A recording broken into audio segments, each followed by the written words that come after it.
BYD says that China's EV market has too many brands and most of them will not survive. BYD's executive vice president, she said about 100 car makers need to be pushed out. And she said this in Munich at one of Europe's biggest car shows. The electric car revolution was supposed to be the clean break from the fossil-fueled past, a moment when technology, policy, and ambition aligned. No company rode that wave higher than BYD. Once a small battery supplier from Shenzhen, it's now the largest EV manufacturer on Earth, even surpassing Tesla. But this success story hides a storm beneath the surface. At a global auto show in Munich, BYD's vice president made a statement that stunned the world. About 100 car brands in China need to be pushed out. The world's biggest EV maker is warning that its own industry has grown too fast and may soon collapse. The warning that shook the industry. The statement wasn't buried in a financial report or whispered behind closed doors. It was said on stage, under the spotlight, in front of Europe's biggest automakers. Stella Li, BYD's executive vice president, spoke plainly. China's EV market is bloated. Too many brands, too many factories, not enough buyers. About 100 car makers need to be pushed out, she declared bluntly, unapologetically. In an age when every company claims to be optimistic, her honesty stood out. What she meant was clear: the market has lost balance. There are 129 registered electric vehicle brands in China, and yet most of them are fighting over the same pool of customers. Some companies sell only a few hundred cars a month. Others can't even cover their factory electricity bills. It's not just competition, it's chaos. And BYD, sitting on top, can see the chaos spreading. Too many cars, too few buyers. Simply put, China can build far more cars than it can sell. The country has the production capacity for 20 million electric vehicles every year, but less than half of that, around 10 million, are actually bought. The rest just sit, waiting for customers who never come. To clear inventory, companies slash prices. Discounts are everywhere. Trade-in bonuses, zero-interest loans, free home chargers, and extended warranties. A new EV can be cheaper than a mid-range gas sedan. Buyers love it, but manufacturers are bleeding. Even BYD, despite its massive sales volume, feels the pressure. The more they sell, the thinner their margins. They want stability, not a race to the bottom. And so, when BYD says weaker brands should be pushed out, it's also asking for a controlled collapse, a thinning of the herd, so the survivors can finally breathe. But this crisis didn't appear out of thin air. It was carefully, and unintentionally, built by the system itself. The state that built the storm. To understand this overcrowding, we need to rewind to 2015. That year, Beijing launched its industrial masterpiece, Made in China 2025. It was a 10-year national plan to dominate the future: semiconductors, robotics, aerospace, and especially electric vehicles. The government poured billions into subsidies. Car companies received cash rebates, tax breaks, and guaranteed loans. In some cases, the state paid up to 60,000 yuan, about $8,000, for every EV sold. Overnight, entrepreneurs smelled opportunity. New EV startups popped up like mushrooms after rain. Some were serious engineering ventures. Others were little more than a factory, a logo, and a dream. For a while it worked. Production soared. Sales tripled. The world marveled at how China had gone from importer to exporter of EVs in less than a decade. But beneath that success was a fragile foundation, a market addicted to state support. Now, as Beijing cuts those subsidies, artificial demand is collapsing. The same companies that grew fat on incentives are now struggling to stand on their own. A war of prices and survival. The Chinese EV landscape has become a survival show. Every company is undercutting the next, desperate to stay visible. In June 2025, the average discount on an EV was 17%.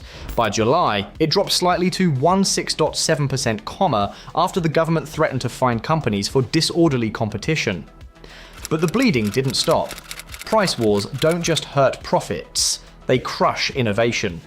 When every yuan counts, research budgets vanish and corners get cut. Cars become cheaper, but not necessarily better. Out of China's 129 electric car brands, only 3 are profitable: BYD, Li Auto, and Ato. the one backed by Huawei. The rest are running on debt or state loans. Some can't even pay their workers on time. It's the dark side of overcapacity. When a market grows faster than demand, collapse becomes inevitable. BYD's warning, then, is also a confession. Even the strongest are feeling the weight. How the bubble spreads beyond China. When domestic sales stall, companies look abroad. That's exactly what's happening now. Chinese EVs are flooding into foreign markets: Europe, Southeast Asia, Latin America, and even the Middle East.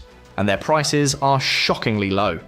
In July alone, BYD sold 13,000 cars in Europe, beating Tesla's monthly numbers there. That's not by chance. Chinese automakers benefit from vertically integrated supply chains and lower labor costs. They can make and sell EVs thousands of euros cheaper than Western rivals. But the West isn't happy. European automakers have called it unfair competition. US trade officials have gone further, calling Chinese EVs an extinction-level threat. Both Washington and Brussels have slapped tariffs and launched investigations into state subsidies. They argue that China's cheap EVs distort the global market. BYD knows this too, and it's already adapting. BYD's move to Europe. Instead of retreating, BYD is advancing. It's building a new factory in Hungary, scheduled to start production at the end of the year. "We will build cars in Europe for Europe," said Stella Lee. It's a clever move. By manufacturing locally, BYD can bypass tariffs, qualify for EU incentives, and win customer trust. It's no longer just exporting cars, it's exporting its entire ecosystem. Think about it. The same country that once assembled foreign car brands under license is now building its own brands on European soil. The industrial tables have turned. BYD's European strategy is also about image. It wants to be seen not as a cheap alternative, but as a legitimate global player, clean, innovative, and permanent. But while the brand expands overseas, the storm at home is far from over. The coming shakeout. Analysts are already calling it the Great EV Purge. By 2030, less than 10% of China's current EV manufacturers are expected to survive. That means only about 15 brands will remain, controlling nearly 75% of the domestic market. The rest will disappear, merge, or be absorbed. It's capitalism with Chinese characteristics, survival by selection. But that's not bad news. Consolidation could lead to stronger, more efficient companies. It's how every major industry matures. The difference is speed. What took Detroit decades to learn, China might experience in just a few years. BYD, backed by the government and with a global footprint, is likely to emerge stronger. Smaller players, however, face a brutal end. As production slows and funding dries up, many will simply vanish, leaving behind empty factories and unpaid debts. Beyond economics, the symbolism of BYD. BYD isn't just a company, it's a symbol of how fast China can move when it decides to dominate a field. In 2008, it was a battery supplier. By 2024, it had overtaken Tesla as the world's biggest EV maker. Its journey mirrors China's, from imitator to innovator. But success comes with responsibility.